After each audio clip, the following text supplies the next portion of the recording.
Hello everyone, my name is Lakshmi and I have been invited by Reshma to participate in her March event that she's hosting on her Facebook page, Your Lifestyle Makeover. The idea of this event is to pick an emotion, one of the emotions that we typically call negative, like shame or fear or uh, guilt, regret, and talk about how that particular emotion impacted us at some point in our lives. Maybe share a personal experience and shed some perspective on what it means to go through an experience like this, an emotion like this. So I wanted to talk about a particular phase in my life when I was in my early 20s. And at the time, I was in a steady relationship. I had a boyfriend. He was living in the United States at the time. He had gone there to study and he had actually just graduated. So he had recently got a job, he'd started working, and I had a full time job in India. Um, and I had reached a point in my work where I wasn't feeling really connected to the work I did. It felt like that work held no meaning for me, per se. And I was kind of trying to figure out what my next step should be, what my career would look like, but I didn't have too many ideas. I was a little lost at the time. And I was also not, I was working on a client project, so I was not living at home at the time. I was living in another city away from my family. So I was also a little homesick and missing my family. So a little bit adrift. And it was at this time that I met someone who I got emotionally involved with.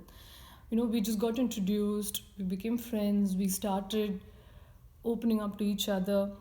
And I realized that this particular person was also feeling a little stuck in their life, feeling like a bit of a misfit, feeling discouraged, and feeling like they hadn't been able to achieve a lot that they wanted to do with their life.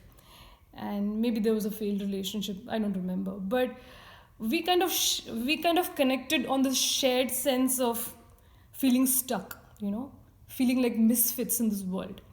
So I had a lot of sympathy for this person, what they were going through, or what I imagined they were going through.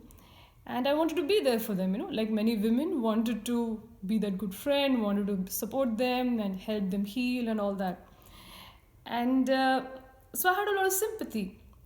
And that sympathy, I think, at some point became empathy, because I started to feel that what I was experiencing was also some similar to what they were experiencing, this particular person. So both of us were experiencing the same thing. I started to feel that way. And then that empathy became an idea of attraction. I thought, I was being attracted to this person because we had all this in common and we felt so similarly. So when I realized this, that, oh, maybe I'm being attracted to this person, it really tore me apart, because I loved my boyfriend. I was in a steady relationship with him. I had no intention of breaking that commitment. And I had no intention of carrying on another relationship on the side. This was not me. But yet I was caught in this particular dynamic with this person, which I couldn't move away from. And so I was just torn on the inside, emotionally in a state of conflict, because I felt this is not who I am. What am I doing? Who am I? Who have I become? And another aspect of all this was that, in India and many parts of the world, if a girl is very friendly, open with guys, she gets labeled. So she gets called a flirt, a tease. So that happened to me also. I've always been a very open, transparent person all my life. And I find it very easy to connect with boys, girls, everyone. And I'm very honest, like an open book. So I've always had been very friendly with guys in school, college, and I knew that vaguely that people spoke about me that way, that, oh, she's a flirt, or she's a tease, or she leads guys to believe certain things, or whatever. And I ignored all of that, I just thought that's nonsense. But then this particular person who I was involved with, uh, he started saying these things, accusing me. And I was so emotionally vulnerable at that point. I believed everything. I just thought, wow, this is who I am. I have been this girl, and I never thought so about myself. So I believed it, I took it as truth. And of course, it made me feel even worse. Uh, and it was just emotionally very overwhelming, and I felt just disgusted with myself. I felt I didn't know who I had become, and uh, it's just I was just feeling horrible for months. And there were days when I wished I could go to sleep and just never wake up again. God, just let me sleep and not wake up. I don't want to wake up again. And in the middle of all this was when my parents suggested that I get married. My boyfriend had got a job, and his parents also thought, well, why don't you two get married? And so we did. We got married, and I moved to the United States. And I had to deal with all these other changes, right? Being a wife and adjusting to life in a new country and all that. And plus, I had all this baggage from that last episode. And so this thing was just eating me up from within.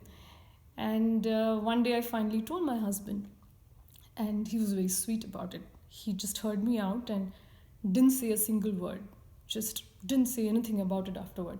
But it took me a good while to forgive myself and to really understand what had happened, what had happened during that time. So today, if I was to counsel someone, another young woman in a similar situation, I tell her just one thing. Focus on yourself, focus on your emotional grounding. It is very, very important. You are the most important person in your life. All other relationships exist to serve you. If you are not available to yourself, then you cannot be available to anyone else in your life. So the moment you lose touch with yourself, you lose that connection with who you are, then everything goes haywire, everything gets messed up. So be kind to yourself, take care of yourself, emotionally ground yourself, and then you can do whatever you want for everybody else in your life. It's very important, especially at that particular age, when you're young.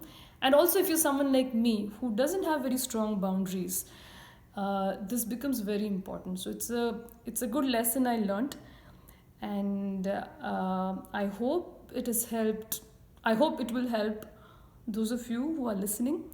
And thanks for the opportunity, Reshma.